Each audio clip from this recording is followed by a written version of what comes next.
What's up, cats and kittens? And shout out to all my cerebral lights. It is she, the Cerebral Diva, and I am back with another episode of Reality, and that is TEA because I give it to you scalding hot. So grab your cups, grab your saucers, gather around, and let's all partake in this libation of Real Housewives of Atlanta tea. All right, so there's been a whole lot going on. And so I'm just going to try to encapsulate the last couple episodes and just talk about some overall observations that I've had. Most recent with Marlo bringing Eva's news to the circle and talking about Eva's finances. Now, I feel a couple of ways about this, right? I'm going to be transparent in saying that I'm an Eva fan. I really like Eva. But at the same time, I like Marlo too. Having said that, I say this. Out of all the people to spread news and gossip about someone's finances, Marlo should be the last one. This woman lives with a question mark above her head. You know, what does she do? How does she make her money? You know, has she done X, Y, and Z to get to the point that she is? Everything about this woman is mysterious. However, you feel compelled to go and dig up someone else's dirt and bring it to the table. The irony of that is just so crazy to me. Secondly, when it comes to Eva's finances, the one thing I have to say about Eva is that Eva hasn't been on this show acting as if she's balling out of control. If you look at her style, Eva really she's very bohemian chic. She's not out here trying to rock labels. She's not out here trying to live ghetto fab. She's just like being her normal sort of laid back, relaxed, bohemian California chic girl. Like she's not even into a lot of the things that a lot of these other girls, that's not her brand, right? So that's one. Number two is the entire time this wedding has been going on, Eva has been complaining about money. You know, this is costing me a lot of money. This is getting expensive. I'm overwhelmed. I'm feeling it's not as if she's like, you know, oh, you know, money's no object. We can do X, Y, and Z. You know, we have infinite means. You know, spare no expense. You know, kind of the way Portia did with Dennis in his baby shower or this gender reveal. We haven't seen Eva behave like that. So to bring to the table that she's having financial problems, whether she is or isn't, to me, I don't understand why it's a big deal. It's not as if she's pretending as if she's living high on the hog. So I just thought it was really interesting. I mean, Marlo, if you want to bring something to the table, tell us what you do.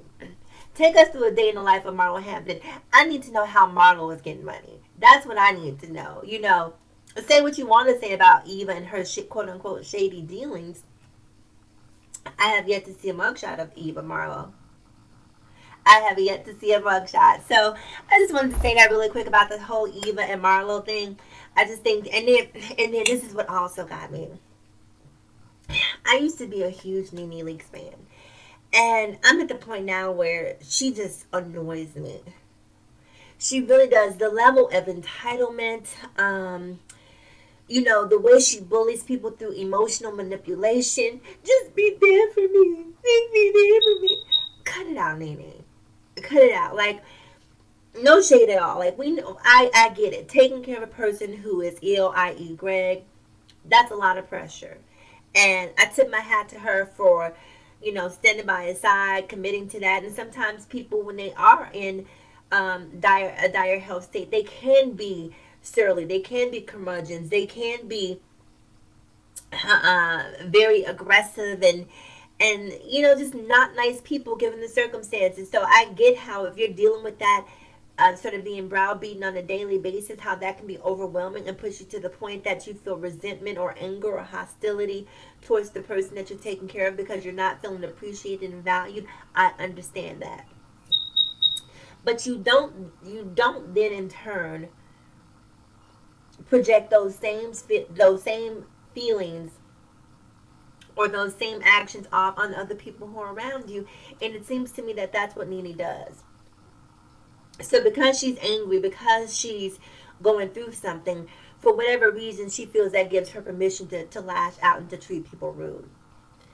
I don't get it. Like she always, I saw a video from her online today. She's doing this new series on YouTube where she was sitting in the closet and she was asking the fans questions about has she hit Eva below the belt this season. Absolutely, you've hit Eva below the belt. You've hit Tanya below the belt. Like, for me, like when I watch Tanya, please get Tanya off of reality TV. You're gonna have to do two things, either one or two things. Either get Tanya off reality TV, or she needs some professional reading lessons because the way she lets NeNe bully her on TV, it is just like it is so hard for me to watch. Like I'm like, girl, stand up. Do you have a spine? Stand up for yourself. You are a grown woman, a successful businesswoman. How do you even negotiate deals and become a successful businesswoman when you can't even stand up to NeNe, who by all accounts and by all examples that I've seen thus far, is not the most educated. She's loud, she's boisterous, she's aggressive, but one educated read and you will sit her down. So just watching the way that Tanya allows NeNe to steamroll her every single opportunity is so frustrating. And I think Tanya's a sweet girl, but I just don't think she is reality TV worthy. Like, go back to whatever business dealings you were doing. Do that, but get off reality TV because you ain't ready, boo. You are not even remotely close to being ready for the whirlwind that is reality TV. So anyway, so Marlo apparently has been talking to one of Eva's bridesmaids. Is it Shania? I believe is the girl's name. Who Eva was not just a bridesmaid; she was someone who was really close in Eva's inner circle. And apparently, they had a parting of the ways, and she's been going back spilling tea to Marlo. So Marlo brings Tanya and NeNe over to her house, and she basically starts telling her business, telling Eva's business, the secondhand information she's getting from the jilted friend Shania. She starts telling that information to NeNe and Tanya. So while they're sitting there talking, NeNe, who's quote unquote Eva's friend, is cackling like a old hen. She's just laughing and tossing her hair back. Everything's funny. Kiki kaka, no, not this, not poor Marlo, not like she's just really egging on the situation, and then even adding some a little flavor to the a little stank on it herself. So for whatever reason, they thought that NeNe would be the best spokesperson for the group to go back and I don't like tact is not NeNe's brand, and correct me if I'm wrong, but she just decorum, tact. I just that those are not things that I get from NeNe. So how she became the designated spokesperson from the group is beyond me. But anyhow, for whatever reason, after Marlo, Cynthia, and Tanya met, I'm sorry, Marlo, NeNe, and Tanya met, they decided that NeNe was going to be the one to go to Eva and talk to her about the information that's in the streets, in those Atlanta streets. So Tanya and Eva, they formed another a friendship. We saw them when they were planning the trip to Japan. They really started developing this bond. So when Tanya found out, even though they had already had this agreement in advance that NeNe was going to be the spokesperson, Tanya consulted with Cynthia apparently based on the footage that we saw from the show. And Cynthia was like, hey, well, I would say something to her. So following Cynthia's advice, Tanya pulls Eva aside in advance of NeNe having an opportunity to talk to her.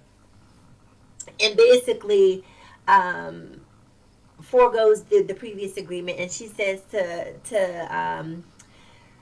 Eva at Candy's OLG2 opening, hey, the streets are talking. They're talking about this, that, and the third, that you're broke, that, your house is in disrepair, and, you're moving from house to house, basically trying to escape creditors.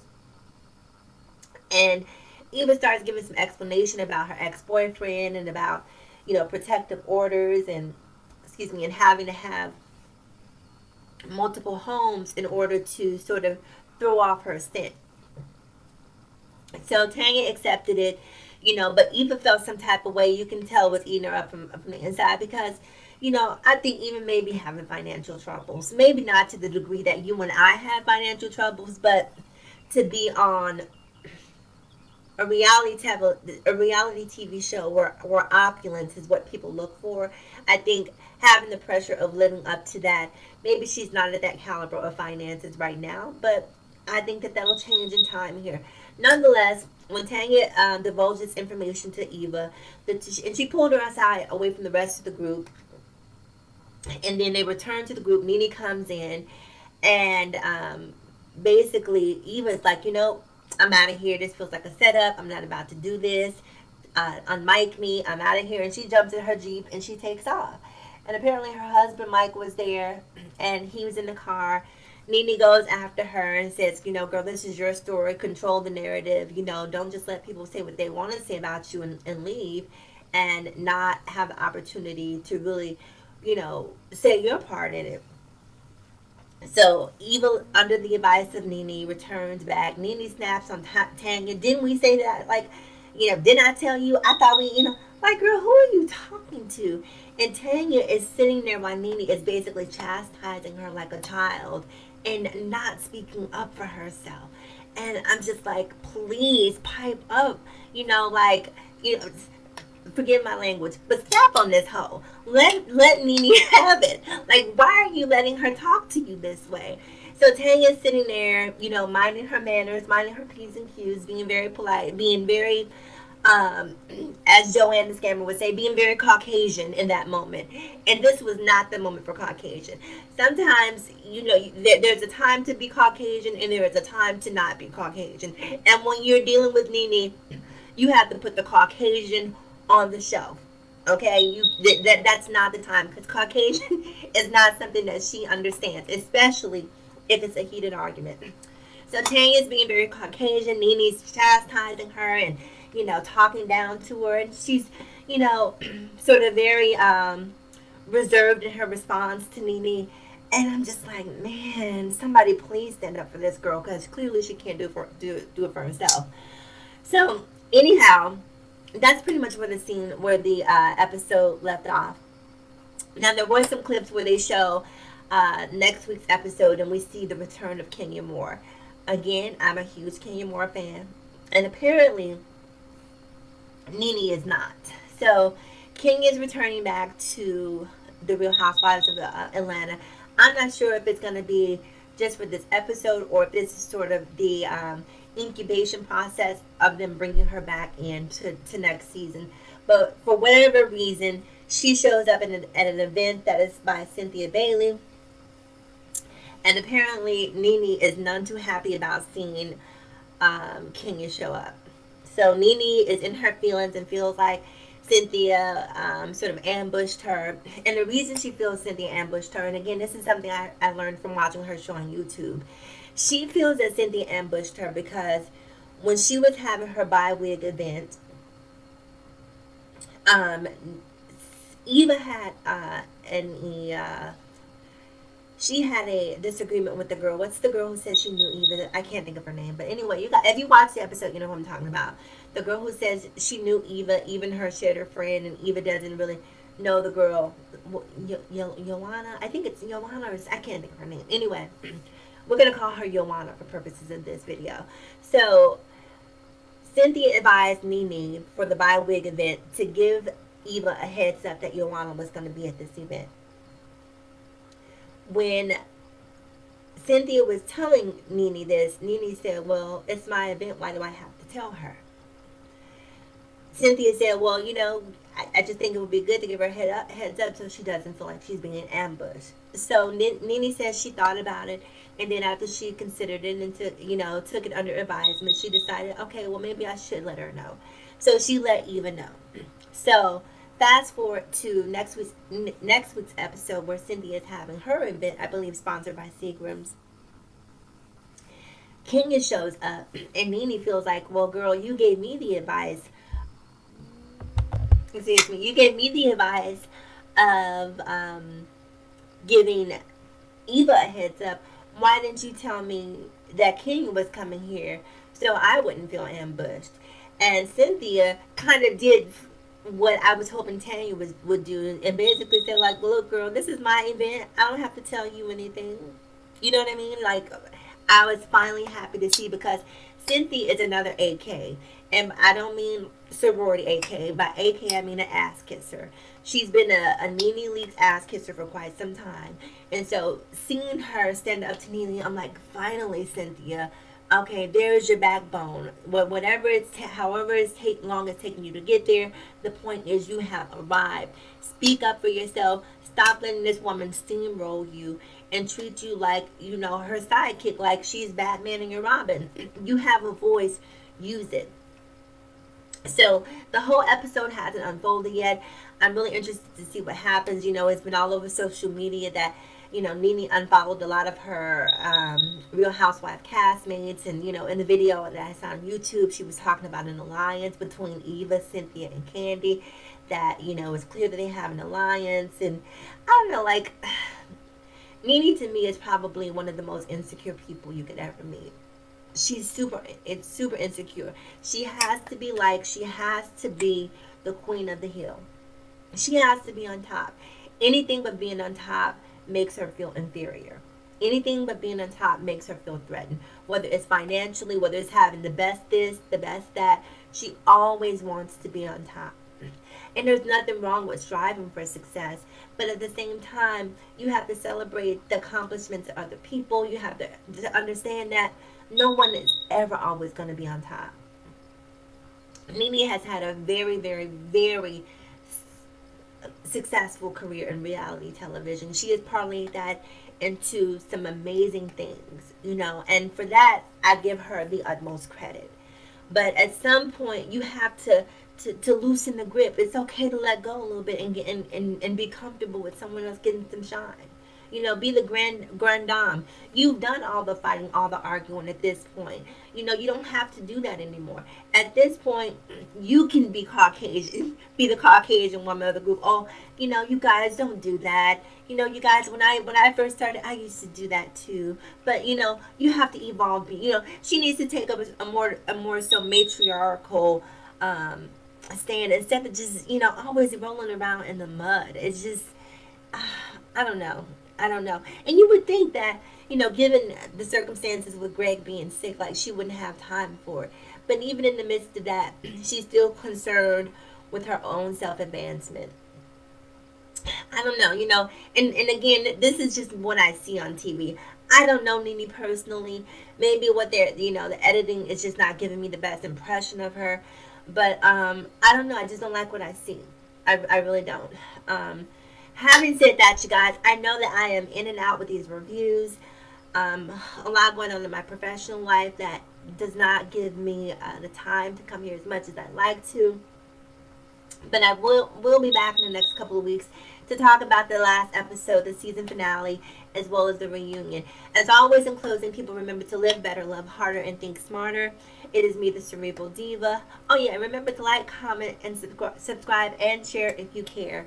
I'll talk to you guys again soon. Have a great day. Bye.